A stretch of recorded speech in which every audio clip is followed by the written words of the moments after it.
네, 반갑습니다. 지금부터 제118회 시민과 함께하는 문학톡톡 시작하도록 하겠습니다. 이번 달에는 백일남 소설가의 장편 소설 두모포 외간 수사록으로 이야기를 나누어 보도록 하겠습니다. 먼저 그 작가회의 회장님 인사말 잠시 듣고 진행하도록 하겠습니다. 네.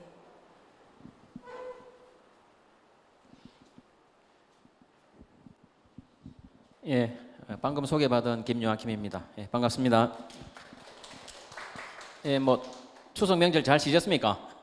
예, 날씨가 너무 더워가지고 뭐 가을이 오려 그래도 이렇게 그 틈을 비집지 못하고 여름이 떡 버티고 있습니다 지금. 오늘 또 이렇게 추석 연휴 끝이라서 많이 이렇게 못 오신 것 같은데 아마 뒤에 또 오실 거라 예상하고요. 오늘은 그 부산에서 이렇게 정말 활발하게 활동하고 있는 젊은 젊나? 아무튼 아주 유쾌하고 활달하게 이렇게 활동하고 있는 소설 작업을 하고 있는 백일남 작가를 모시고 어떻게 보면 이게 이제 첫 장편 소설집이죠. 예. 그래서 이렇게 이제 초량 외간 이야기를 정말 스펙타클하게 이렇게 그려나간 역사물입니다. 오늘 또 사회자로 이렇게 제주도에서도 올라오신 서진 소설가, 그리고 또 이제 동문 선배이신 또 이동문 선생님 동문이네요. 아무튼 오늘 열띤 또 재밌는 그런 이야기 마당으로 이렇게 들어가도록 하겠습니다. 여러분 큰 한 박수 부탁드리겠습니다.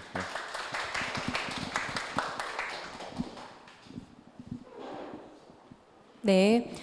이제 본격적인 문학톡톡에 앞서서 무대에 계신 패널분들 소개해 드리겠습니다.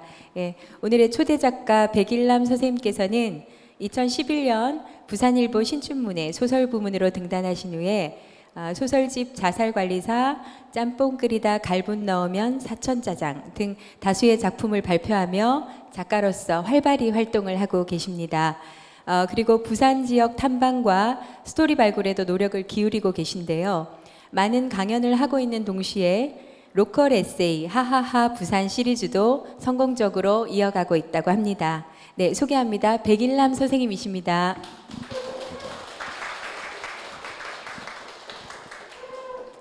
네, 다음은 오늘 톡톡 진행을 맡아주신 서진 소설가를 소개해드리겠습니다. 서진 선생님께서는 장편 소설 웰컴 투 더 언더그라운드로 한겨레 문학상을 수상하셨고, 그 외에도 하트브레이크 호텔, 아토믹스, 아빠를 주문했다 등 다수의 작품을 발표하셨습니다. 오늘 좋은 진행 부탁드립니다. 서진 선생님 소개합니다.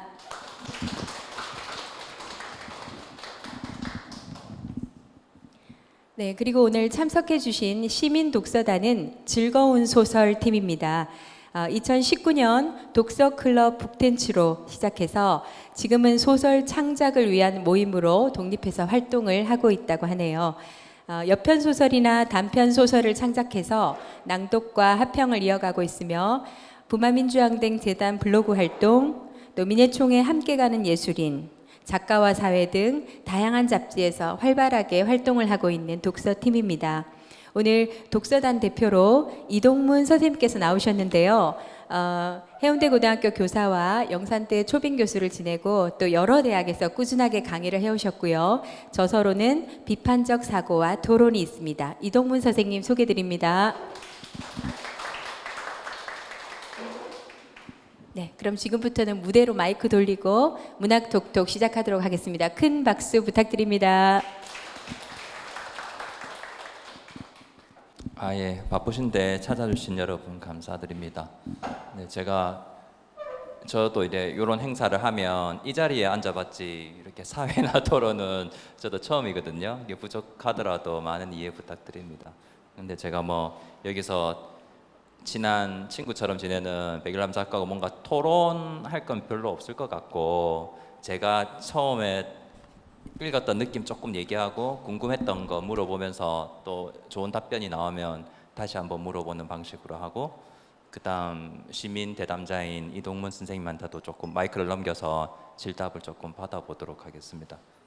먼저 잠깐 제가 읽은 얘기를 좀 한다면, 이 책이 2023년 1월에 나왔으니까 나올 당시에 바로 읽었었거든요. 근데 이제 다시 요걸 한다 그러니까 내용이 가물가물한 거예요. 재밌었던 것 같은데 이게 뭐였지? 이러면서 다시 한번 급히 제가 제주도 사니까 오면서 이제 좀 다시 한번 쭉 읽어봤어요. 근데 첫 번째 원래 책이란 게 첫 번째 읽는 느낌하고 소설이 두 번째 읽는 느낌하고 많이 다르다고 저는 생각해요. 이게 진짜 감상은 두 번째나 세 번째쯤에서 온다고 생각하거든요. 왜냐하면 소설가로서 소설을 읽는다는 것은 첫 번째 읽을 때 특히 동료가 책을 냈을 때는 이 친구가 고심했던 거를 잘 썼는가 아니면 혹은 소설가 입장에서 뭐를 부족한가 이걸 중심으로 계속 보게 돼요. 하지만 두 번째 읽을 때는 그런 거 다 있고 진짜 순수하게 소설적 재미로서 그냥 읽었거든요. 두 번째 읽었을 때 저는 훨씬 백일남 작가 평소에 얘기하던 게 이렇게 잘 녹여 있구나 하는 느낌을 많이 받았습니다. 그리고 아마 읽은 분들도 있고 안 읽은 분도 계시겠지만 이 드모포외관 수사록이 이 책의 분량은 이렇게 좀 작지만 사실은 들어있는 내용이 너무 많아요. 되게 역사적인 내용도 들어있고 여러 인물들의 관계가 오밀조밀하게 다 연결돼 있으면서 또 백일남 작가 특유의 입담이라고 해야 되나?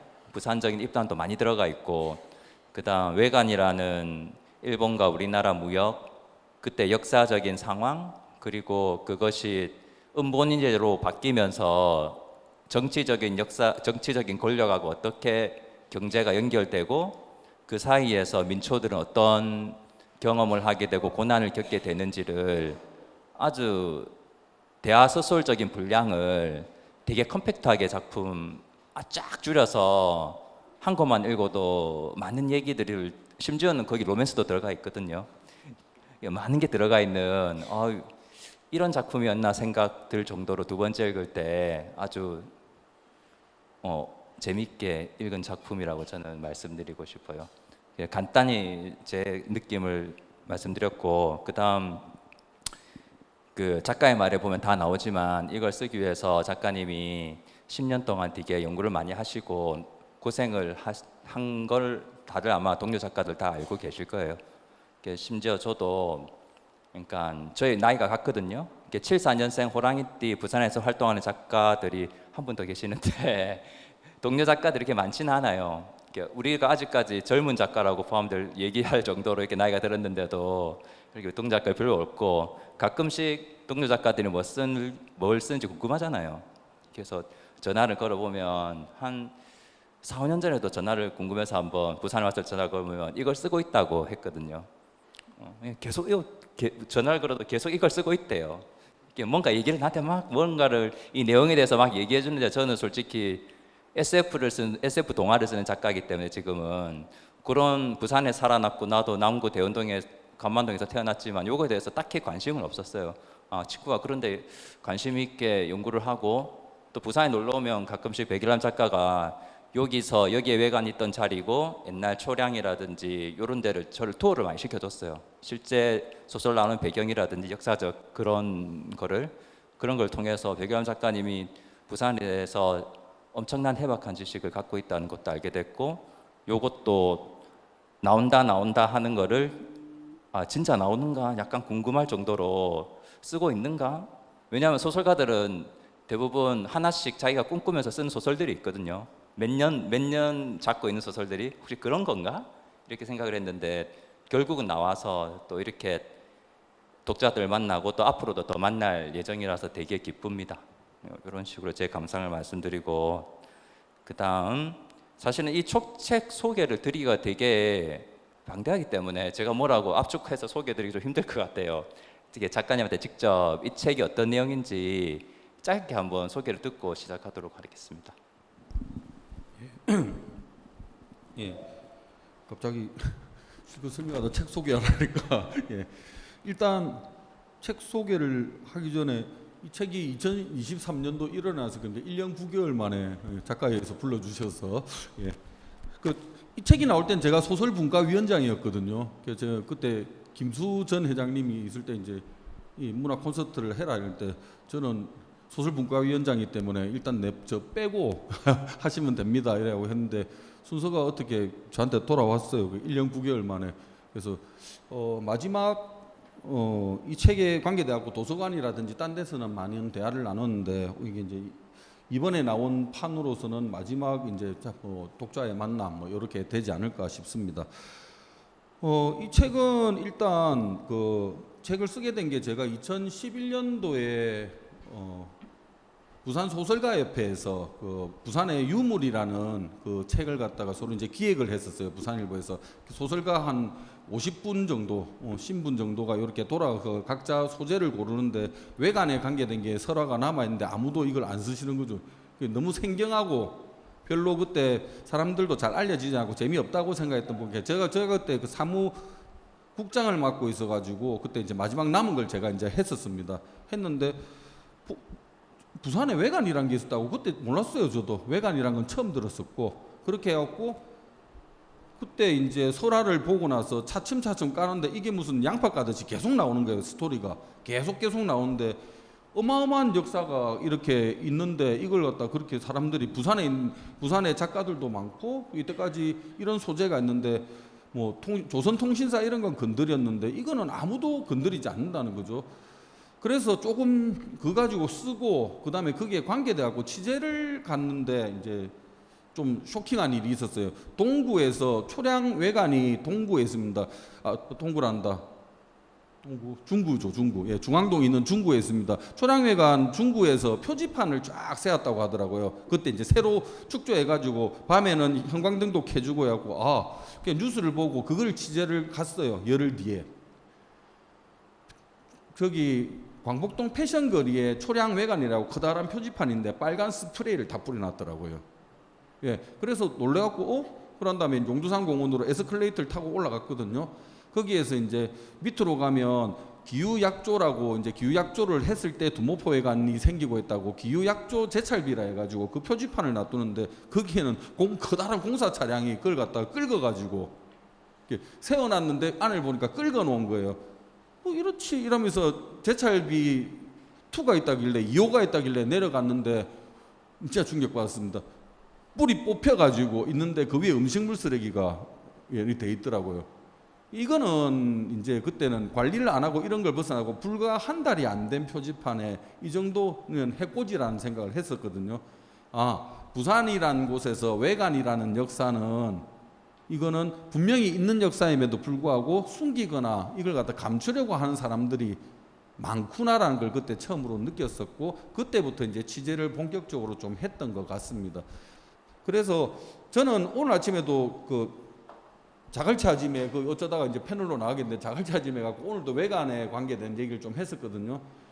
절대 부끄러운 역사가 아니다. 외관은 부산의 가장 자랑스러운 역사다. 그 생각을 많이 했습니다. 그래서 부산에서는 원래 세종 때 있었던 삼포회관이라고 해서 부산포회관이 한 번 있었는데 이제 그거는 미미해졌고 임진왜란 이후에 부산 진역 근처에 두모포회관이 72년 동안 있다가 그래서 지금도 사람들이 고관 입구 이렇게 하죠. 나이 많으신 분들은 KBS 부산 있었는데 하면 알아듣고 이제 요새 사람들은 그걸 잘 못 알아듣고 대신에 고관 한박 스테이크 유명합니다. 고관 해물탕 유명합니다. 고관 치과 오래됐고요. 고관 맨션이고 전신에 고관 다 붙여놨어요. 거기에 그 고관 입구 거기 고관이 옛날 고자를 써서 고관인데 그 부근에 이 두모포회관이 있었던 겁니다. 그리고 이 두모포회관이 72년 뒤에 초량으로 이동하는데 1만 평이었던 규모를 무려 11만 평으로 확장을 시킵니다. 확장한다는 건 뭐겠습니까? 뭔가가 활발하게 돌아가고 뭔가가 이득이 있다는 얘기겠죠. 숙종 때 그래서 초량외관을 세우고 그게 300년 동안 쭉 이어져 옵니다. 이어져 오는데 우리 임진왜란 이후에 일본하고 일본 애들이 와가지고 외란을 일으키고 이런 얘기가 하나도 없지 않습니까? 그것은 일본 사람들이 힘이 없어서가 아니고 아까 말했던 외관을 세우면서 기후약조라는 걸 만들고 그런 다음에 외관이 돌아갔기 때문에 아무 트러블이 없었던 거죠. 그래서 300년의 평화를 가지고 왔던 게 바로 외관의 역사거든요. 그 중심에 부산이 있었고 그 안에 수많은 무역을 하면서 무역 허브의 역할을 했던 그래서 그 역사의 최초 버전이라 할 수 있는 두모포회관 그리고 두모포회관은 더 자료가 없습니다. 자료가 진짜 없어요. 그 자료들을 찾으면서 그 당시의 역사를 공부하면서 같이 이렇게 하는데 저도 너무 많은 방대한 스토리다 보니까 12년 동안 이걸 걸 만져왔지만 결국에는 저도 만족스러워지 못한 결과지만 최대한 다이제스트, 그러니까 말 그대로 축약본으로 만들어졌다고도 볼 수가 있습니다. 어쨌든 저도 아쉬움이 있는데 지금 개정판을 내려고 지원금을 조금 신청해 놓은 상태고 어느 정도는 지금 개정판에 대한 생각을 가지면서 취재를 지금 하고 있는 그런 책입니다. 지금. 예. 예, 역시 입담이 거창하셔서 막 얘기를 많이 해주셨는데 제가 이 책에 대해서 요약해서 말씀드리면요, 이 이 역사적 이 두모포 외관에서 일어나는 여러 가지 일들이 쭉 역사적 팩트가 일이 있는데 그 몇 줄 가지고 백일남 작가님이 상상력을 발휘해서 두 가지 사건을 주로 이야기를 풀어 나가고 있어요. 하나는 그 챕터를 보시면 잠상책포라는 챕터가 있고 몇 년 뒤에 3.1 무역이라는 그런 두 가지 밀수 사건을 중심으로 이야기는 전개가 되거든요. 근데 두 가지 밀수 사건이 긴밀하게 연결이 되어 있어요. 그 두 가지 사건에 대해서 잠깐 이야기를 조금 풀어주시면 좋을 것 같아요. 일단 두모포 외관은 역사적으로 1607년에 만들어집니다. 만들어진데 초기 임진왜란 이후에 처음으로 만들었던 외관치고는 급속하게 성장을 하거든요. 급속하게 성장을 하는데 그때 제가 접대사 목록초 그러니까 사신을 접대하는 목록입니다. 목록에 나와 있는 부분에서 부산인 이춘영이 외관에서 잠상 행위를 한 것이 발각되어 체포되다, 이 문구가 있더라고요. 잠상이란 건 지금 현재 밀수입니다. 밀수를 했다는 건데 그 사람이 체포되었고 그 뒤에 이제 사형을 당하는 거죠. 그렇게 해가지고 잠상은 나라에서 완전히 막습니다. 조선에서 어마어마한 수준으로 그 잠상 밀수를 막는데요. 그 어마어마하게 막는 수준에서 어마어마하게 잠상 밀수의 방법은 점점 발전을 합니다. 점점 발전을 하거든요. 그래서 거의 그 외관에서 다루고 있는 자본하고 맞먹는 규모로 밀수가 벌어져요. 뭐 재밌는 거 많습니다. 인삼을 밀수를 해갖고 파갖고 이제 갖고 가기 위해서 인삼을 갖다 가마니에다 이렇게 막 담아갖고 막 몇 가마니 쌓는 거예요. 근데 알고 보면 가마니 밑에다가 이렇게 볏짚을 갖다 이렇게 깔아놓고 밑에 땅을 파놓는 거죠. 땅을 파놓은 다음에 사람이 한 명 그 안에 들어가 있어요. 많이 쌓으면은 이게 안 무너지잖아요. 그래서 구멍 뚫고 한 개씩 뚫고 땅굴로 도망가고 이런 것까지 다 기록이 돼가 있거든요. 그런데 거기에 있던 잠상행위를 했던 이춘영이 두모포 외관 초기에 했던 사람입니다. 그래서 이 사람을 저는 주인공으로 실제 인물을 가상의 주인공들과 만나게 해가지고 첫 번째 이춘영이 죽음에 당하는 사건, 최초의 잠상 사건을 갖다 중심으로 놔두고 거기에 한이 맺힌 사람이 많은 거죠. 저는 이춘영이라는 사람이 이제 밀수 잠상을 했는데 다른 사람이 모함을 해갖고 죽는 걸로 만들거든요. 거기에 한을 가진 사람들이 이제 5년이 지난 다음에 거의 10년이죠. 이제 10년쯤 지난 다음에 그 모함을 했던 주인공인 동네 상인의 원형인 임소라는 사람에게 복수를 하기 위해서 힘을 뭉치고 서로 다시 한 번 더 밀수 사건을 다루게 되는, 그게 두 가지 밀수 사건을 요래 갖고 맞춘 그런 얼개를 가지고 있습니다. 예. 그렇게 잘 설명하신 것 같아요. 근데 여기 이야기에 간단하게 설명하셨지만 캐릭터가 되게 많이 나오거든요. 매력적인 캐릭터도 있고 쑥쑥 지나가는 캐릭터가 없어요. 이 사람 더 읽고 싶은데 할 정도로 재밌는 캐릭터, 그다음 권력적인 사람도 있고 로맨스와 연결되는 사람, 뭐 브로맨스도 있고, 그다음 자기를 구해준 그 사람한테 의리를 지키려는 사람들도 있고, 근데 그 중에서 가장 이제 빌런이라고 해야 되겠죠. 빌런 캐릭터가 되게 좋거든요. 임소라는 악역 맡은 그 사람과 그다음 전성칠이라는 사람과의 거의 대결 구도로, 이 책은 거의 그 대결 구도로 간다고 보면 되는 게 맞는 것 같은데 그 두 사람이 어떻게 그렇게 악연인지 조금 설명해 주시면 좋을 것 같아요. 예. 방금 여기 말했던 이춘영이란 주인공이 있는데 빨리 죽어요. 일단 여기서도 몇 개 활약 못하고 죽는 사람인데 여기에 나오는 이제 진짜 주인공이라 말할 수 있는 전성칠이라는 친구와 그 옆에 감초 역할을 하는 소삼이라는 친구가 있습니다. 소삼이가 원래 인기가 좀 많아요. 까불까불해가지고. 그런데 이 전성칠과 소삼이가 이춘영을 큰형님으로 모시는 거죠. 그러니까 뭐 조폭으로 큰형님을 모시는 게 아니고 자기들을 살려준 사람이에요. 그 살려준 사건이 바로 울산성 전투입니다. 임진왜란에서 가장 컸던, 그러니까 우리가 임진왜란에 이순신 장군만 떠올리잖아요. 그런데 명나라 군사들과 우리 조선 군사들 다 모아가지고 울산에서 거의 7년 동안 쌓아놨던, 그리고 견고하게 일본인들이 울산에 견고하게 쌓았던 울산성에서 한판 제대로 승부를 보는 거거든요. 그 승부에서 많은 사람들이, 정말 많은 사람들이 죽습니다. 그 가장 치열했던 울산성 전투에 우리 전성칠하고 소삼이하고 이춘영이란 사람이 같이 있거든요. 이춘영이 이 두 사람을, 어린 이 두 사람을 구해주는 거예요. 그 스토리를 갖다가 말로만 살짝 하고 넘어갔었거든요. 제가 개정판을 만든다면 그 울산성 전투의 장면을 넣어가지고 이 세 사람의 끈적끈적한 걸 갖다가 둘 겁니다. 그래서 전성칠은 이 이춘영을 모함을 해갖고 모함에 빠뜨려가지고 그렇게 죽게 만든 임소에 대해서 이를 갈 수밖에 없죠. 그리고 이춘영이란 사람은 죽으면서 전성칠한테 자기 가족을 부탁을 합니다. 근데 그 가족들이 또 임소의 모함에 의해서 위험에 빠지거든요. 이제 더 이상 참지 못하고 일어나는 거죠. 일어나게 되는 부분이고, 임소는 여기 우리 목차에 딱 나오는데, 목차에서 그 조선왕조실록에 딱 한 줄 있어요. 정말 인조실록 2권인데 인조가 누구를 몰아내고 들어온 겁니까? 광해군을 몰아내고 들어왔지 않습니까? 근데 왕조실록에 인조 1년이라 되어 있거든요. 인조 1년에 뭐라고 하냐면 동네 잠상 임소가 금이 많아서 동네 부사까지도 마음대로 부렸는데 더구나 역관 정도가 어떻게 금지할 수 있었겠습니까? 하는데 그 목차에 있는 거 앞에 뭐라고 있냐면 임소가 잡혀왔는데도 불구하고 제가 돈이 너무 많으니까 내가 보석금을 낼 테니까 살려달라는 말을 해요. 대신들한테. 그러니까 어마어마한 인물인 거죠, 그 당시에. 그런데 한 명이 그 당시 인조 당시에 지금 현재 국방부 장관 역할을 하는 병조 삼판이 끝까지 몰아붙여가지고 임소를 죽게 만듭니다. 근데 저는 그때 이걸 갖다가 뭐라고 봤냐면 인조 1년이니까 광해 때, 광해군 때 커넥션이 있던 이 상인을 죽음에 당하게 만들어야지 자기들이 사는 거예요. 그렇게 해석을 하고 한번 움직여 보니까 크게 벌어지더라고요, 사건들이.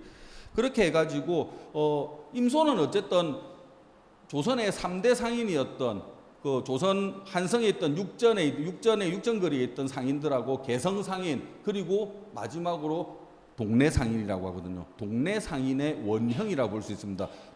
그리고 우리 동네 상인의 원형인데 동네 상인은 바로 요 외관에서 시작했다고 볼 수가 있거든요. 그래서 임소라는 인물을 이렇게 놔두놓고, 임소라는 인물은 자기의 이익에 위해서는 피도 눈물도 없는 인간이고, 이거 말고 전성칠은 피와 인정에 얽매인 인간이고, 이 두 사람이 붙음으로 인해 가지고 그 대결 구도를 가져감으로 인해 가지고 역사는 그렇게 흐르는데 이 두 가지 사람들이 어떻게 맞물리는가를 한번 살펴보고 싶어서 이 소설을 갖다 그런 식으로 인물 구도를 그렸었습니다.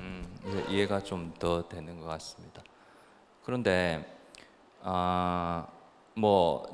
우리 부산에 사는 사람으로서 그런 재밌는 소재를 가지고 소설가의 욕심으로 그런 상상력을 꾸며서 이야기를 만들어내는 것은 중요하고 재밌는, 소설가로서는 재밌는 작업이라고 저는 생각해요. 하지만 그러니까 제가 역사 소설을 안 써봐서 잘 모르겠는데 굳이 2024년에 이런 외관 이야기를 써야 되는 이유가 무엇인지 저는 제일 그게 궁금해요. 그냥 개인적인 관심이 있어서 이거 말고 이게 혹시 현대 독자들한테 저는 어떤 비유적인 커넥션을 줄 수도 있다고 생각하거든요. 그런 의도가 조금 있었는지 그런 것도 조금, 그게 사실은 제일 궁금했어요, 작가님한테. 쓸 때는 잘 모르겠지만 쓰고 나서 또 반응이라든지 고칠 때 그런 걸 생각해 볼 수도 있다고 생각하거든요. 예, 현대 독자들한테 아니면 현대 사람들한테 주는 의미 같은 것도 있는 건지.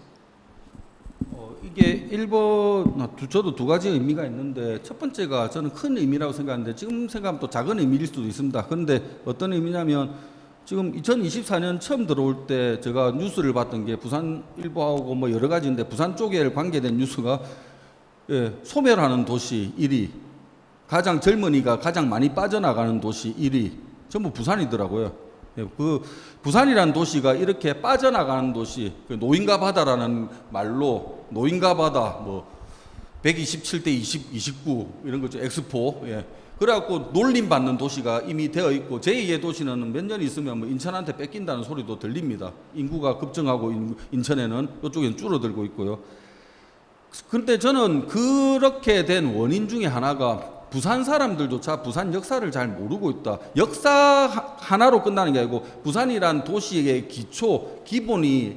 기본을 갖다가 사람들이 무시하고 살고 있다. 그리고 중앙 중심의 역사관들이 점점점 몇십 년 동안 흘러오면서 자본도 전부 저쪽으로 중앙으로 빠져나가면서 부산이란 도시가 되게 헐거운 도시가 됐다는 느낌을 받았습니다. 그 부산 역사 중에 하나가 가장 중요했던 역사, 외관의 역사. 그 부분을 갖다가 다시 한번 잡고 간다면은 최소한 부산이란 도시가 프라이드 자긍심을 가진 도시가 갈 수 있는 하나의 원동력이 되지 않을까. 저는 이제 작은 부분에 힘을 보태는 부분이지만 그런 의미에서 내가 할 수 있는 역할은 이거다. 그런 부분에서 했었습니다. 그리고 두 번째는 제가 쓰다가 이제 아까 말씀하셨는데 저도 처음에 모르고 있다가 쓰다 보니까 이런 부분이 저절로 알게 되는 부분이죠.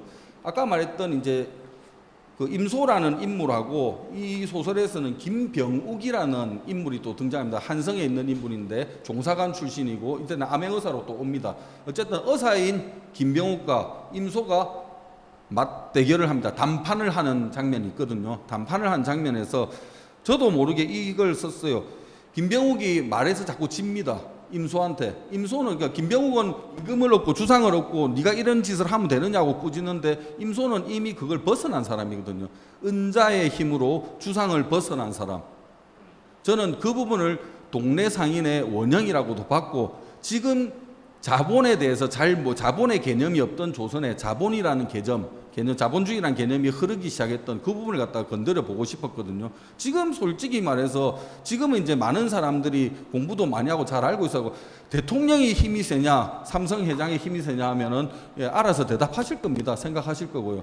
그러니까 그런 부분에 대해서 자본에 대해서 가지고 있었던 이게 빌런일지라도 부산에서 이런 말 그대로 역사책에도 그냥 역사 왕조실록에도 나와 있는 거 아닙니까? 부산에 있는 이 하찮은 상인이 신하들을 갖다 다 갖고 놀은 거 아닙니까?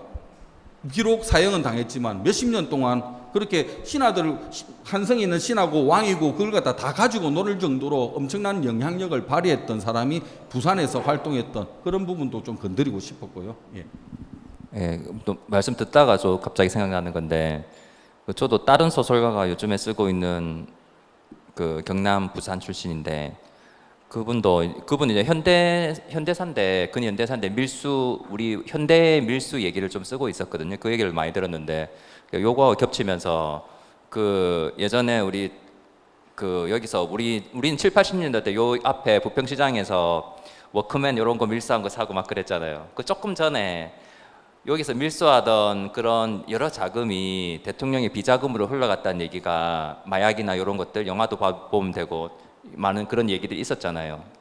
그게 뭐 사실인가 꾸며낸 얘기인가? 근데 어느 정도는 사실이겠죠. 근데 요 책에서도 보면 이게 뭐 은본위제로 되면서 그런 자금들이 흐름이 쉽게 되었고 상권을 흐르게 되었고 그것을 서울 한성까지 권력을 좌우르게 되는 그런 내용들이 사실은 백그라운드로 많이 깔려 있고 그게 중심에 또 약간 권력 싸움에서 되게 중심으로 이렇게 깔려 있어서 최근 저는 읽으면서 요즘 시대하고 별 다른 게 없구나 하는 그런 권력 다툼은 지금이나 그때나 아까 사적 기업 얘기도 그렇고 여러 사적 기업들이 비자금을 조성하면서 권력의 힘을 얻어서 뭔가를 조정하려고 하고 있잖아요. 여기도 지금 상인들이 어떤 큰 상인 군단을 이루면서 그런 권력을 조정하려고 하는 이야기가 사실은 주 얘기거든요. 예, 그런 식으로 보면 현대 이야기하고도 그렇게 동떨어지지도 않았고 충분히 지금하고 대비를 해도 거의 비슷한 얘기구나 하는 생각이 들어서 아까 또 작가님도 그런 말씀을 해주셔서 거기에 비유해도 참 지금 현대 시점하고도 맞는 얘기라고 조금 생각이 들었어요. 일단 제 질문은 여기까지로 하고 또 이제 마이크를 시민 대담자 이동문 선생님한테 좀 넘기겠습니다. 예, 예, 저는 철학 공부를 해가지고 소설을 별로 읽어본 적이 없습니다. 철학하면은 뭐가 떠오를까요? 대체로 좀 어렵다 이런 생각이 들죠. 그러니까 우리도 스스로 괴롭습니다. 그러니까 철학 공부를 해야 되는데 그 시간에 소설 읽을 시간이 있나? 이런 핑계를 대가지고 소설을 많이 읽어본 적은 없고 그래서 그야말로 문외 한인 시민의 입장에서 몇 가지 말씀을 드리겠다 이렇게 이해해 주시면 고맙겠습니다. 이 책을 처음 읽었을 때 제일 사실 읽지도 않았죠. 예, 페이스북에 광고가 계속 올라오는 거를 보면서 기분이 참 좋았어요. 부산 사람이 부산에 대한 이야기를 한다 하는 것 자체가 좀 기분이 좋았고 제가 좌천동에서 고등학교를 나와가지고 고관이란 말에 좀 익숙해져 있었습니다. 그런데도 고관이 왜 고관이냐 하는 게 참 의문스러웠는데 제대로 대답은 못했었거든요.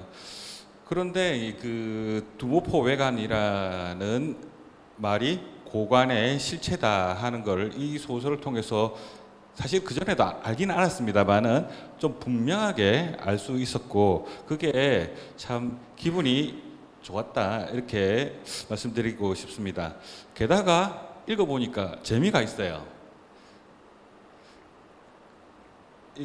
출장 가는 와중에 KTX에서 이 책을 사가지고 마침 딱 그렇게 시간이 그렇게 됐는데 책을 펼치자마자 그냥 싹 다 거의 다 읽을 정도로 이렇게 좀 빠질 수가 있었는데 아마 그 재미의 많은 부분이 아까 서진 작가님께서는 대하소설이라는 단어도 말씀하셨겠지만 이 숨겨진 서사들이 많이 들어있고 그리고 그 숨겨진 서사에 대한 궁금증 이런 것들까지 더해져서 이 소설을 흥미진진하게 읽을 수 있지 않았나 이런 생각을 해봤습니다. 그래서 백일남 작가님께서도 방금 말씀하셨지만 그 울산성 전투 숨겨진 서사에서 제일 궁금했던 게 했던 게 울산성 전투 그리고 어떻게 미선이는 자기 아빠를 버리고 길수를 따라 나설 수 있었을까? 아빠에 대한 속죄 의식도 있었겠지만 그걸 가능하게 하는 분명한 어떤 계기가 있었을 건데 그런 것도 궁금하고 예, 이런 것들이 계속 글을 읽을 수 있게 이렇게 만들었던 것 같습니다. 세 가지 말씀드릴게요. 또 하나는 공부를 엄청 많이 했겠다. 저도 오랫동안 좀 공부를 했었던 사람이기 때문에 이 연표나 뭐 이런 데 대해서 좀 관심이 많습니다. 그리고 책을 탁 펼치니까 지도가 탁 나와요. 부산 박물관에서 가장 인상 깊게 봤던 것들 중에 하나가 부산에 대한 지도인데 그런 것도 나오고 그리고 그 당시 경제 상황에 대한 작가 나름의 분석 이런 것들도 나옵니다. 그래서 이런 것들을 공부하는데 참 힘이 들었을 것 같고 게다가 실존 인물에다가 가상 인물을 덧붙이는 이런 형식의 구성을 하는 것 자체도 참 힘들었을 것 같다. 구상하는데 무슨 설계도 같은 것들을 아주 복잡한 설계도를 가지고 있었어야 되지 않겠냐 이런 부분은 어떻게 준비했을까 이게 좀 궁금했고 세 번째로는 하하하 부산 너무 놀랐어요.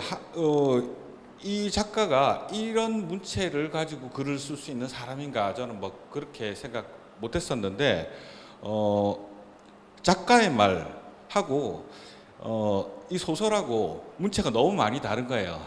어떻게 자기도 스스로 억누를 수 없는 자기 말투가 있을 건데 그걸 억눌러 가면서 이 진중한 글을 끝까지 써낼 수 있었을까? 이걸 좀 이야기해주면 참 재밌겠다. 저 개인적으로 그렇게 좀 생각했습니다. 이상입니다. 질문 그냥 듣고만 있었으면 모를 뻔했습니다. 다 받아 적었습니다. 예. 일단 그 스토리 중에서 빠져 있는 부분들 말씀하셨는데 안 그래도 이 오늘 대담하기 전에 서진 작가하고도 살짝 또 비슷한 얘기를 했었습니다.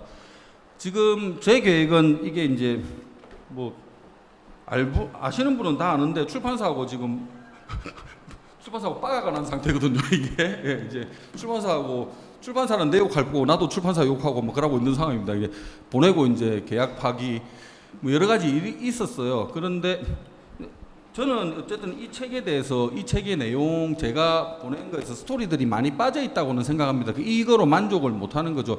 개정판에 대한 얘기는 벌써 얘기하고 이제 개정판에 대한 계획도 지금 가지고 있습니다. 근데 어떤 방식으로 갈 것인가가 문제인데 이게 사실은 1부의 분량이거든요. 2부가 또 따로 준비가 머릿속에서는 있지만 그 2부보다 저도 이 안에 있는 1부 안에서 빠져 있는 내용들, 그러니까 말 그대로 스토리를 갖다가 얽어가는 부분에서 좀 축약했던 부분들이 많거든요. 아까 말씀하셨던 울산성 전투의 장면을 하나만 끼워 넣더라도 이춘향과 전성칠과 소삼이의 관계를 확실히 알 수 있게 되는 거예요. 스토리는 훨씬 더 끈적해질 겁니다. 그러니까 그 부분이 가장 아쉽기도 했어요. 그리고 울산성 전투에 대해서 나름 책은 많이 안 팔렸는데 요 매니아 분들이 몇 분 계십니다. 뭐 그래갖고 울산성 전투를 왜 뺐는지 울산성 전투만 따로 써라 막 이런 분들이 계실 정도로 막 울산성 전투에 대해서 상당히 좀 관심을 가지고 공부를 좀 하려고 중이고요.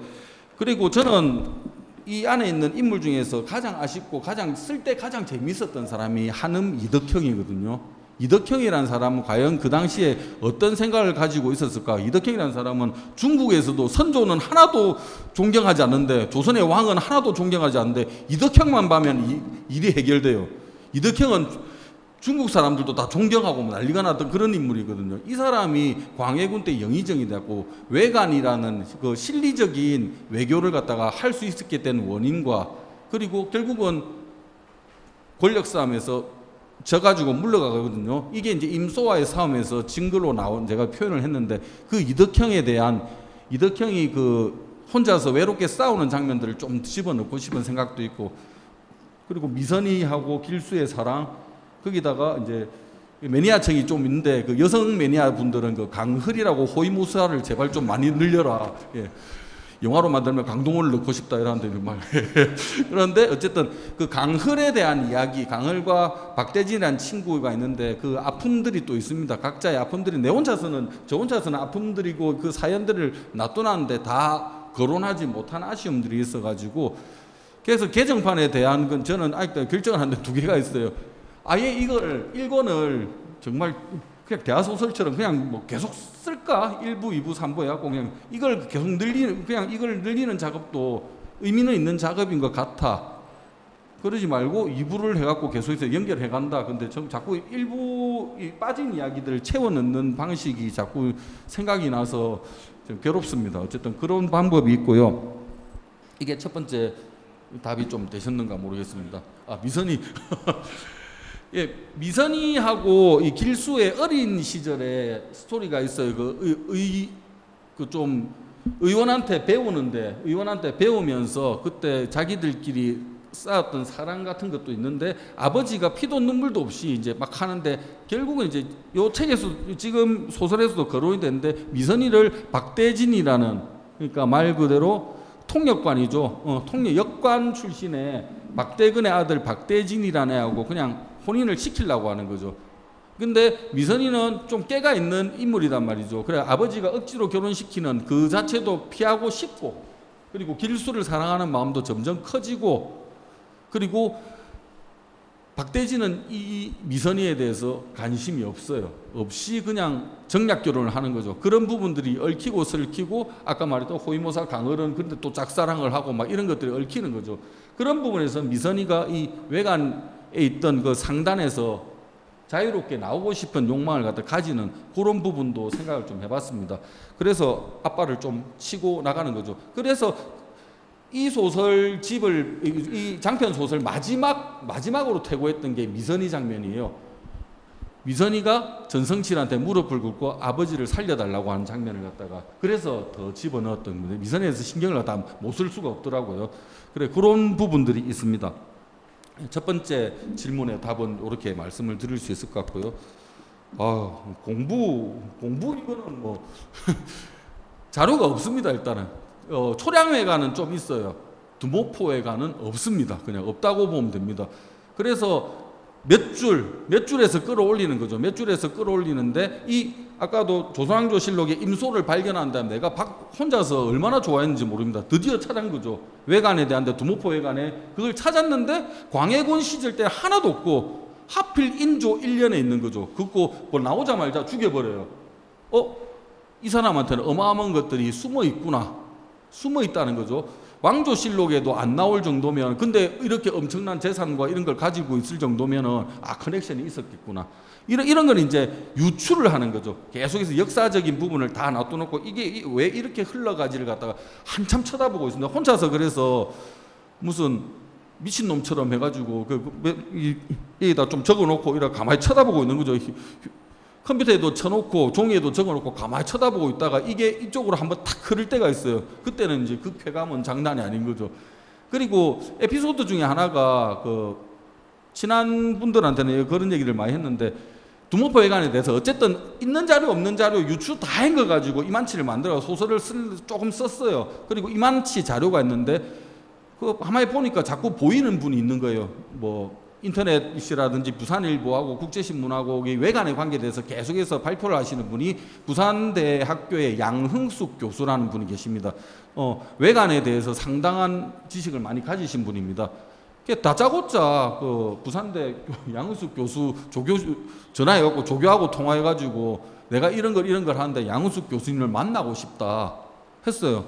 근데 옆에 있는 동문선배님도 양흥숙 교수님하고 잘 알고 계시더라고요. 후배라고 하셨습니까? 동기. 그때 알았으면 더 쉽게 만났을 건데.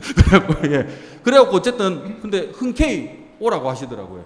부산대까지 갔죠. 부산대까지 가가지고 교수실에서 1시간 동안 이야기를 나눴습니다. 1시간 동안 제가 이만치를 준비했는데 하고 잘 얘기를 했거든요. 가만히 듣고 계시더니 제가 알고 있는 거에 거의 80% 이상 알고 계시는 건데요. 그리고 20%는 나도 그냥 가끔씩 나하고 뻥치는 겁니다. 이렇게 표현하시더라고요. 있던 거에서 유추하고 만들어갖고 그 부분을 갖다 계속해서 가지고 하는 거다. 그때 엄청난 용기를 얻었습니다. 엄청난 용기를 얻었고 그게 벌써 한 이제 10년 넘었어요. 2014년도인가 15년도니까요. 이제 그렇게 공부를 막 해 나갔습니다. 별의별 게 다 있었어요. 그러니까 인터넷에 그냥 흐르는 설화 같은 거 있지 않습니까? 설화 같은 것도 막 보고 그랬어요. 재밌는 게 많았습니다. 일본 사람들을 얼마나 싫어하면 그 당시에 대마 도주가 소우 요시토시라는 사람인데 임진왜란 때 길잡이 역할을 하거든요.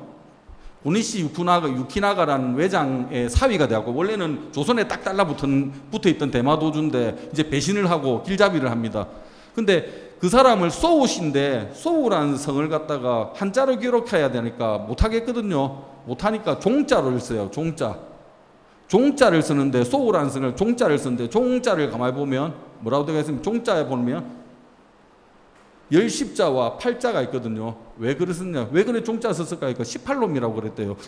십자와 팔자 있었고 욕하기 위해서 그 이름을 썼다는 그런 설화까지 있을 정도거든요. 그런 것까지 다 찾아본 거죠. 다 찾아보고 이렇게 해갖고 모은 다음에 계속해서 물어보기도 많이 물어보고 그렇게 됐었습니다. 그거 이렇게 해갖고 이제 공부는 그 정도로 말씀을 드리면 될 것 같고 마지막으로 하하부산이나 뒤에 작가의 말하고 문체가 다르다 했는데 옷을 바꿔 입을 줄 알아야죠. 소설가들이라든지 배우들이 혼자서 막 연습하고 쓸 때 그 혼자 있는 거 CCTV로 찍어놓으면 미친 사람 미쳤다고 볼 사람 많을걸요. 제 같은 경우에는 대사 써놓고 욕 한마디 써놓고도 이래 읽어보고 저래 읽어보고도 다 하거든요. 욕을 이렇게 발음해보고 저렇게 발음해보고 혼자서 막 합니다. 막 하다가 제 혼자 또 감동하면 내 혼자 막 울고 막 그렇게 됩니다. 사실은 이런 걸 쓸 때 혼자만의 이제 창작할 때 그런 방식인데 이 문체가 다른 부분은 읽었을 때는 읽었을 때의 재미가 느껴져요. 저는 막 읽었을 때 막 설명 같은 거 있지 않습니까? 조선 몇 년도 뭐 하면 괜히 옛날에 막 뭐 제5공화국 이런 거 할 때 성우 있잖아요. 김종성 성우나 막 유광진 성우의 목소리를 막 생각하면서 흉내 내면서 막 이라고 그냥 하게 할 때도 있고요. 문체 할 때는 또 이제 또 하하부산이라든지 좀 까불까불하는 글 쓸 때는 원래 하하 자체가 까불까불하니까 이렇게 쓰곤 합니다. 그런 부분에서는 옷을 바꿔 입는 그 재미가 또 있다고 봐요. 예. 그렇게 생각합니다. 이게 그 소설을 이제 안 써보셔서 잘 모르겠지만 소설가들은 그런 이상한데 좀 재미를 느낍니다. 이게 뭐 단편 쓸 때도 그렇지만 뭐 작가님 단편집 사천짜장 이런 거 보시면 그 단편 하나하나마다 장르도 다르고 문체도 굉장히 다르거든요. 나는 그걸 되게 재밌게 읽었는데 이번 책에서도 아마 그 시민 토론자님 말씀하신 것처럼 깜짝 놀랐다는데 저는 오히려 이런 옛날 얘기 막 해주는 어투가 백일남 작가 스타일이 아닌가 저는 술자리에서 많이 얘기를 들어보면 오히려 이런 게 더 내추럴한 게 아닌가 하는 생각이 좀 많이 들었어요. 시간이 조금 있어서 제가 질문 하나 더 하고 시민 질문을 이렇게 받고 좀 마칠 건데 이거 얘기를 듣다가 갑자기 생각난 건데 두 번째 읽을 때는 익숙해져서 이런 이야기인갑다 재밌다 이렇게 읽었는데 처음 제가 읽었을 때는 어떤 느낌이 들었냐면 역사적 사건을 얘기해주는 파트가 따로 있고 2부 같은 게 따로 있고 그 다음 주요 사건과 이런 게 일어나는 거의 드라마타이즈된 일들이 이야기가 있는 게 챕터가 또 있어요. 그거하고 밸런스가 좀 안 맞다는 생각을 했거든요. 이야기는 이렇게 가는데 갑자기 왜 생뚱맞게 그 역사 그 나레이션처럼 이런 게 확 들어오는 거지 이렇게 생각을 좀 했는데 나중에 두 번 읽고 나니까 이 나레이션이 필요하구나 이 앞뒤에 연결되려면 이런 일들이 축약해서 들어가는 게 필요하구나 라고 두 번째 읽을 때는 생각되지만 혹시 자기가 쓸 때에도 되게 고민을 했었던 것 같아요. 이거를 어떻게 만약 2부를 드라마타이즈 하면 굉장히 길게 막 쓸 수도 있는 내용인데 이걸 쫙 줄이려 그러니까 앞에 뒤에 하고 갑자기 뭔가 밸런스가 안 맞다는 생각을 조금 했거든요. 이게 그거에 대해서 어떤 고민을 하셨는지 소설가로서 그 다음 개정판을 쓴다면 혹시 이거를 조금 다르게 쓸 생각이 있는지 그게 궁금해요. 예. 일단 그 역사 설명하는 부분 때문에 그때만 해도 머리가 많이 까맸는데 그때 흰머리 진짜 많이 늘어났습니다. 예.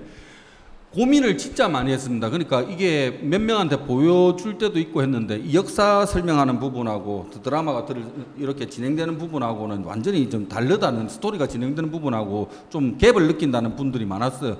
또 역사 설명도 길었고요. 별의별 혼자서 이제 계속 줄였습니다. 이걸 또 재밌게도 써보고 문체도 바꿔보고 별의별 방식을 다 해봤는데 오죽하면 나중에 책 앞에 나오는 정기수 그러니까 이야기꾼이 말하듯이 그렇게도 써볼까 했고 썼다가 그거 다 폐기하고 막 그런 적도 있었습니다.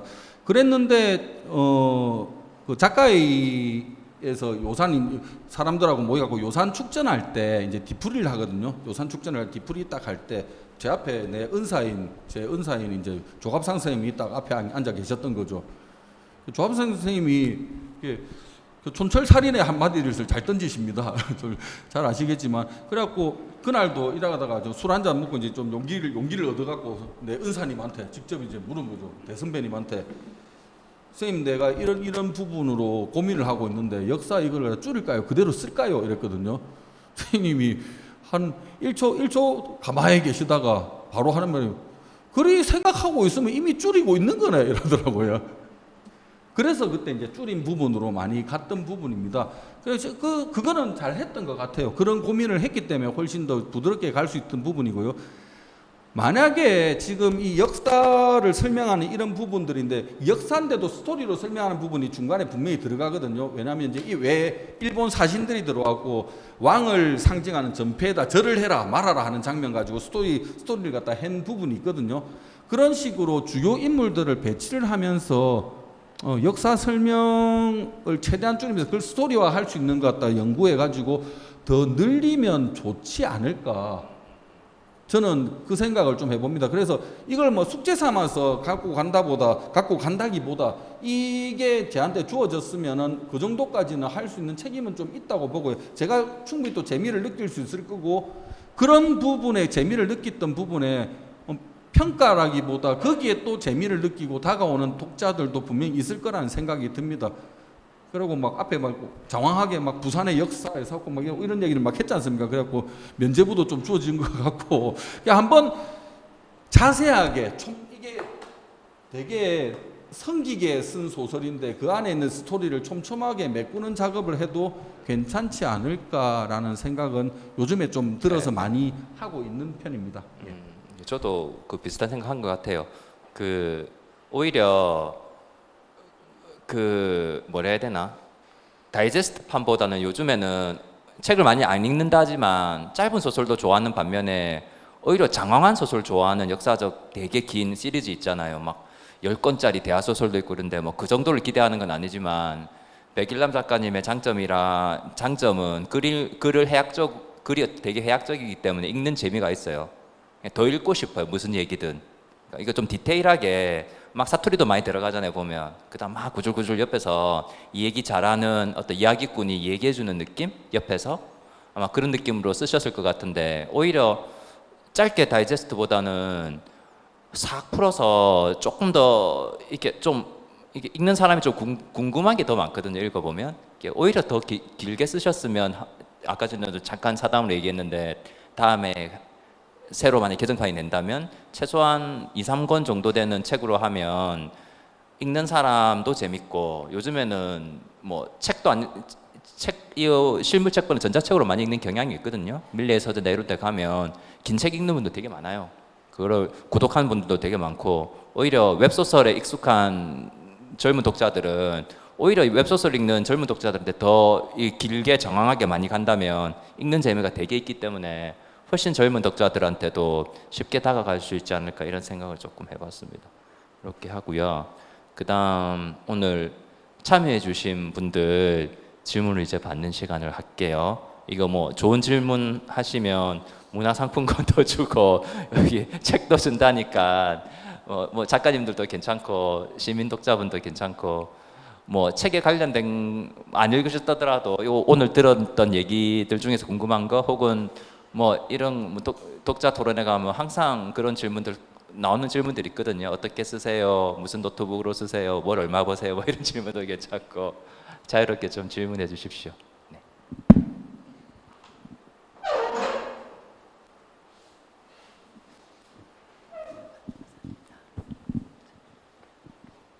질문을 앉아서 드려도 괜찮을까요? 아, 네. 누워서 하셔도 됩니다. 네, 말씀해 주신 거 너무 재밌게 잘 들었고요. 되게 역사적인 부분도 유려하게 말씀해 주셔가지고 책으로 알지 못했던 부분도 이해할 수 있어서 좋았던 것 같아요. 그리고 제가 궁금한 거는, 저는 이 소설에서 마지막 장면이 너무 인상 깊었어가지고 임소가 한쪽 눈을 읽잖아요. 그게 저한테는 되게 인상 깊었거든요. 그래서 세상을 바라보는 한쪽 시선을 잃은 임소의 이 다음이 어떨지가 되게 궁금했었어요. 그래서 이부를 어떻게 쓰실까? 이게 되게 궁금했는데, 오늘 이제 말씀 듣다 보니까 개정판 쪽으로 마음이 많이 기울인 것 같아가지고 개인적으로는 살짝 아쉬운데, 그래서 만약에 나중에 이부를 쓰신다면 지금 심정으로는 혹시 어떤 인물한테 좀 더 마음이 기울어져서 쓰실 것 같은지가 좀 궁금한 것 같아요. 네. 일단 그 임소에 대한 그 임소가 눈을 읽는 장면을 되게 방금 정확하게 말씀을 해주셨어요. 그냥 딴 데 꽂히고 불불을 만들까 별의별 생각을 다 했는데 복선했는데, 눈 하나를 잃게 만든다는 거, 우리가 외눈 아니면 외다리에 대한 인물들이 상당히 많았거든요. 근데 특히 외눈은 그 자기 시선을 한쪽을 잃는 거잖아요. 예. 그래갖고 잘 되면 도간용이 될 수도 있지만 도간사가 될 수도 있거든요. 이 사람은 사실은 임소가 제가 그 배려를 많이 한 부분들이 있습니다. 자기 동생이 한번 등장하거든요. 자기 동생에 대한 이야기를 갖다가 좀 많이 썼다가 뺐어요. 지금 이 소설에서는 자기 동생에 대해서는, 피를 나눈 애에 대해서는 상당히 거기에 그냥 허용을 합니다. 딴 데는 피도 눈물도 없는 사람인데, 그리고 딴 데는 되게 뱀처럼 냉철한데 미선이하고만 건드려지면 팔팔 뛰어요. 팔팔 뛰는 장면이 몇 번 나오거든요. 그랬던 임소인데 이제 그 이후의 임소는 눈을 잃고 나서의 임소는 그런 게 하나도 없는 정말 냉혈한으로 등장을 할 거거든요. 거기에 대한 암시라고도 볼 수 있었는데 제대로 이제 짚어서 얘기를 해주셨던 것 같아요. 그렇게 갈 것 같고 왜 그러냐면 그 동네 상인의 원형이 되려면 더 피도 눈물도 없는 사람이다. 개성 상인보다 더 피도 눈물이 없어야 되거든요. 그래야지 백산 아니제 선생까지 간단 말이죠. 이 동네 상인이 끝까지 가고. 그래서 그런 부분을 갖추는 부분도 맞지 않을까 싶어서 그렇게 설정을 했던 부분입니다. 그리고 좀 애정을 가지는 인물은 되게 이제 많죠. 많은데 아까 말했던 소삼이라는 인물이 그 앞에 그리고 이춘행이라는 사람과 울산성 전투라는 과거가 있기 때문에 이 끈끈한데 그 사람들의 끈끈함을 갖다가 좀 더 가져가야지 이 스토리가 개연성을 더 가지더라고요. 모 평론가가 이랬습니다. 그 화살에 이춘행이 맞아 죽을 때 너가 죽인 거로 해라 뭐 이걸 갖다 와 이게 막 소름 끼쳐갖고 어떻게 이렇게 쓸 수가 짜증 난다면서 막 그래갖고 못 썼다고 막 승질을 낸 모 평론가가 있습니다. 근데 누구는 또 그 장면이 최고라고도 얘기하거든요. 그런 부분에 개연성을 주려면 앞에 스토리가 더 탄탄해야 된다는 걸 다 인지하고 있기 때문에 그런 욕망이 좀 있습니다. 네. 감사합니다. 맞습니다. 또 다른 질문하실 분. 네, 문화상품권 하나 더 있어요. 질문하세요.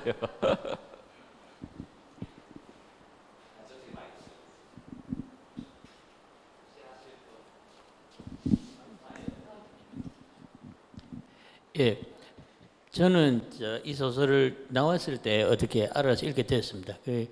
사실은 소설 제목이 저는 이제 자영업하는 사람입니다. 그렇게 소설 제목이 너무 땡겨가지고 제가 이제 아가사 크리스티 한두 개 읽다 보니까 이것도 그런 것 아닌가 싶어서 나온다 그럴 때 사실 기대가 참 많았어요.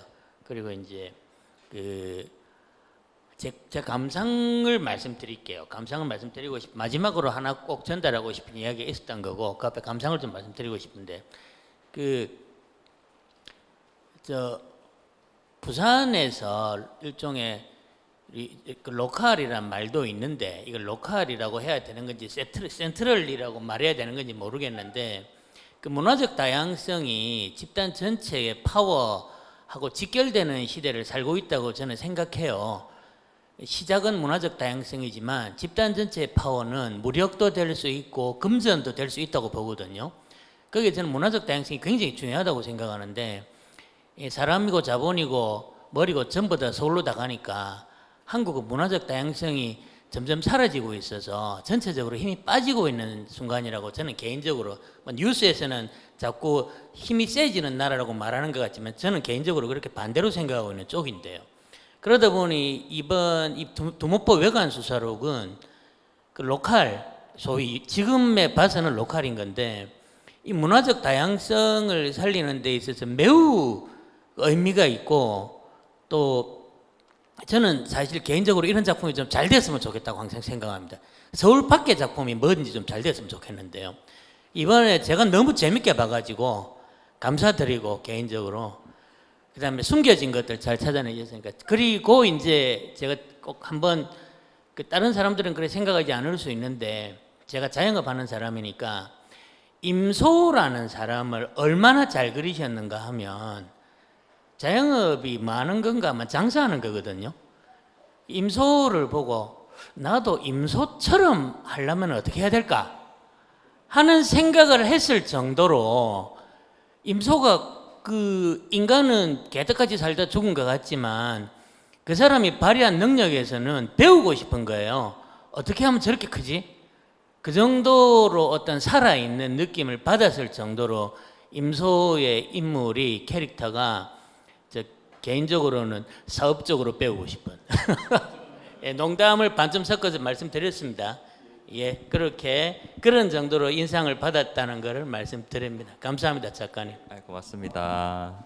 이게 뭐 빌런한테 또 매력을 느끼시는 분들도 있으니까 예, 그런 것도 잘 이렇게 표현해 주셔서 또 그런 거 잘 느낀 것인 것 같아요. 또 질문 하나만 더 받고 마칠까요? 아까 한 분. 네.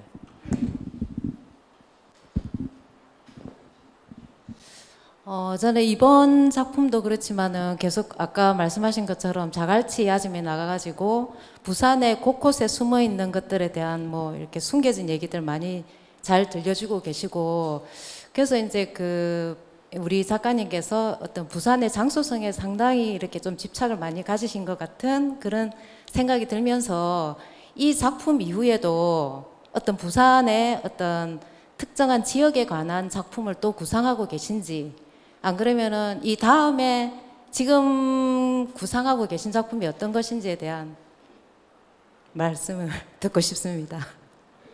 제가 마지막 질문하려고 했던 건데 이걸 독자 질문으로 해가지고 마무리를 하면 좋을 것 같아요. 앞으로 어떤 계획이 있는지.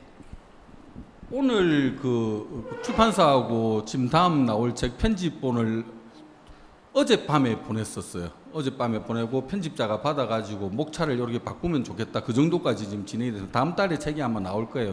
그건 이제 하하 부산 2인데 2라는 말을 붙지 않고 이번에는 마마마 부산. 우리 사직구장에 가면 마 하는 거 있죠. 근데 마가 그냥 느낌표만 있는 마 말고 말줄임표 마도 있고 확과 확마 할 때 그때는 또 if 가정법도 있고 막 별의별 의미가 다 있더라고요. 가만 생각해 보니까요. 그래서 마마마 부산 해갖고 일단 소설가 길람씨의 부산 이야기는 두 번째 책이 아마 지금 나올 겁니다. 요 동네 얘기를 많이 할 것 같아요. 남포동, 광복동이 상당한 의미를 지니고 있고 부산의 유래가 뭔지를 모르는, 또 알고 있더라도 그 안에 복잡하게 얽혀 있는 부분에 대해서 설명이 좀 필요하다는 생각이 들어서 소설가 길람씨가 종횡무진 뛰댕깁니다. 그 얘기를 해갖고 지금 책이 나올 예정이고요. 그거 말고 아까도 말한 개정판에 대해서는 지금 고민이 좀 많습니다. 그 출판사하고도 있긴 것도 있고 별의별 게 다 있는데 일단 요거는 어쨌든 제 숙제라고 생각하고 계속 짊어지고 가야 될 부분이고요.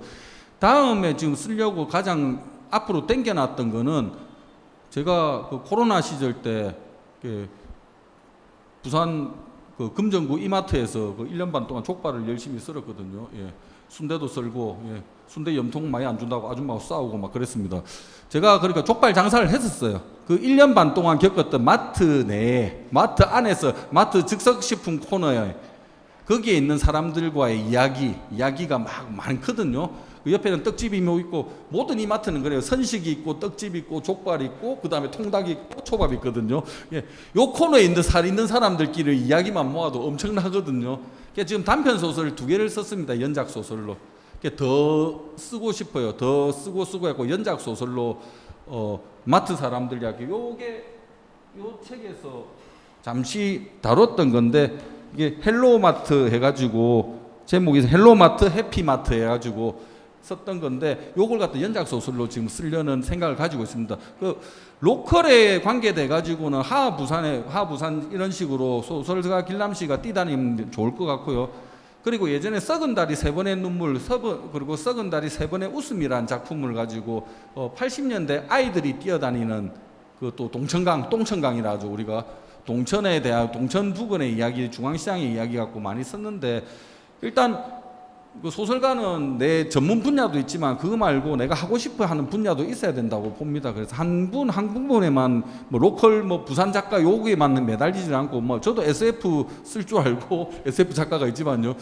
이번에 웹소설 좀 쓰다가 실패했습니다. 이게 너무 과욕을 가지고 하다가 이거 안 되겠다 해갖고 포기를 한 적이 있었는데 어쨌든 그 여러 방면으로 실험하고 여러 방면으로 달려가고 아까 우리 고등학교 동문 이동문 선배 우리 선배님이 그 말씀하셨을 때 문체가 다르게 하는 거 이것도 실험하는 그 방법을 얼마든지 계속해서 한번 실험에 도전하고 싶은 생각입니다.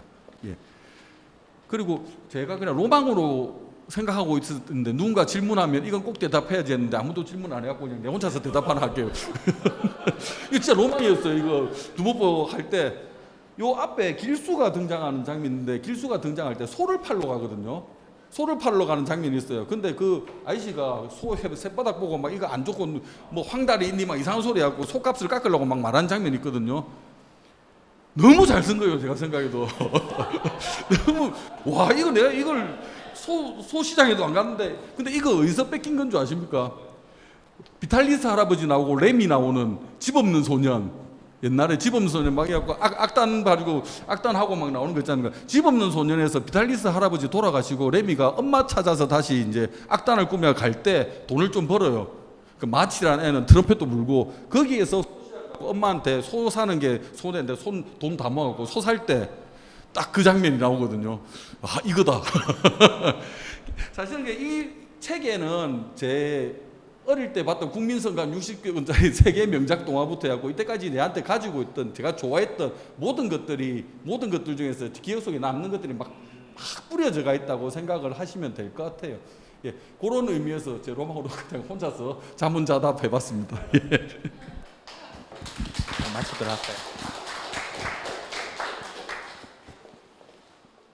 네, 오늘 유쾌하면서도 깊이 있는 이야기 나누어 주신 또 백일남 선생님, 이동문 선생님, 서진 선생님께 큰 박수로 오늘 마무리하겠습니다. 고맙습니다.